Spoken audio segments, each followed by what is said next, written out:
G'day, it's Alistair Boyd again. I'm really just using these early videos for practice, at just talking to the camera, seeing what I look like, noticing my idiosyncrasies like shrugging all the time. But I do have a plan. In a little while I want to start talking about a website I've got, which I'll introduce later. But it is for analysis of the construction of arguments. And in particular, it's related to the influx of fake news, false arguments, just misleading information. Some of it I think of as being intentional, and some of it is unintentional. And what I'd really like is to assist people with being able to break up and analyse an argument and think to themselves, is this valid or is it not? I think of the definition of fake news really as intentionally fake news, news that has been crafted to mislead people. I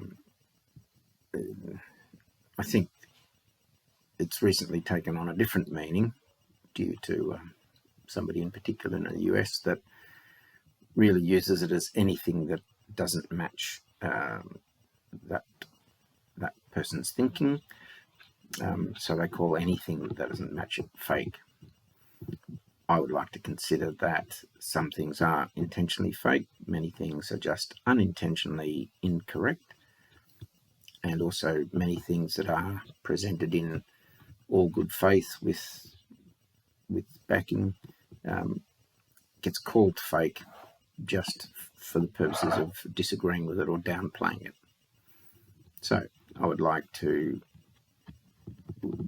consider how points are put forward, how an argument is structured, and help people just to make up their own mind about what is real and what is not, or if necessary, also how to find data, how to fact check it for yourself. I'm pretty confident there are many fact-checking places that are legitimate and doing their best endeavours to be balanced. So I do, generally speaking, trust fact-checking sites and comments. But even those one will take with a certain amount of caution. So I still think it is valid to do your own thinking, recognise the structures of misleading or false arguments.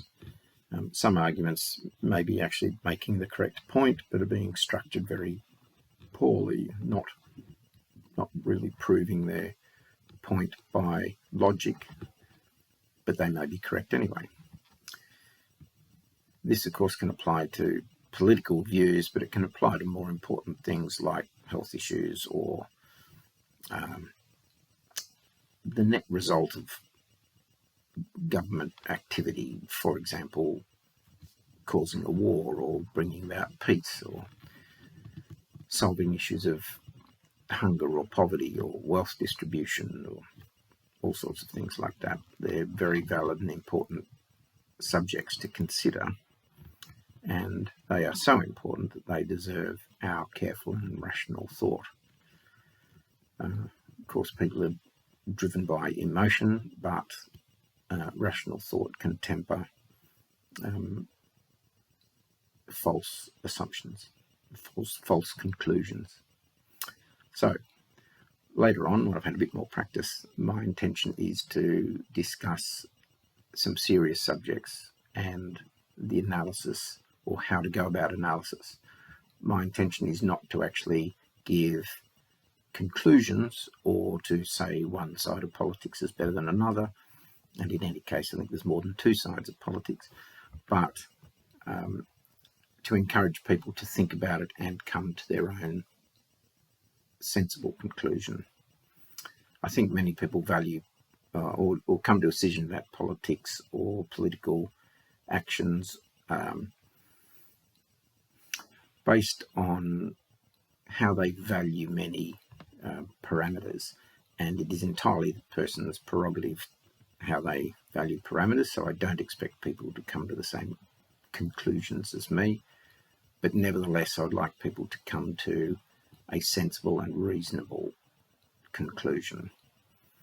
There is a problem with people with extreme views on either side, left or right, forward or backwards, up or down, and extreme views are rarely really seriously correct. Occasionally they are.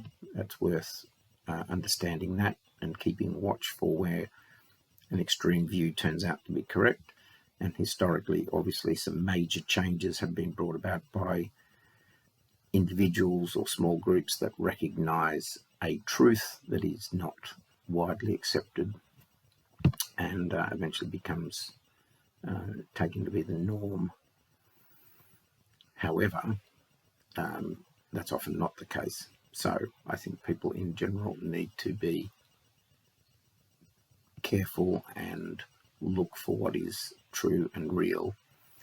There's plenty of subjects where that doesn't matter, but there are plenty of subjects where it really affects people's lives. It affects world peace, your local economy, your children's future. So when I get down to it, when I get some structured thought about it, I will introduce my website and the subject that I want to really discuss is how to determine what you think is a real and valid point on any subject. There you go.